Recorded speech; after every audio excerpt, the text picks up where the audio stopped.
Welcome to the Slop Temple. We pray this video helps. You begin by eliminating the simplest causes. First, make sure the TV and your phone or PC share the same Wi-Fi network.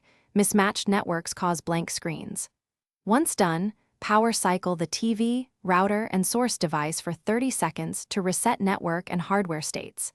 Then check the TV input and physically reset the HDMI cable. A loose connection often looks like a black screen. These steps reset the connection and expose any deeper issue to address next. Next, focus on the software path. Update the YouTube app and the TV firmware because outdated software frequently breaks playback.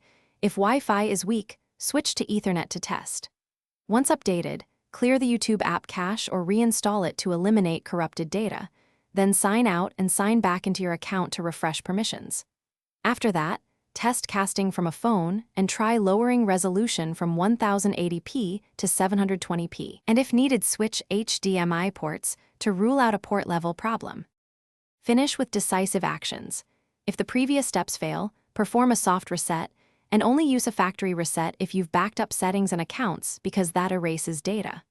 Next, connect an alternate streaming device such as a Chromecast, Roku, or laptop to determine whether the TV or the YouTube service is causing the black screen.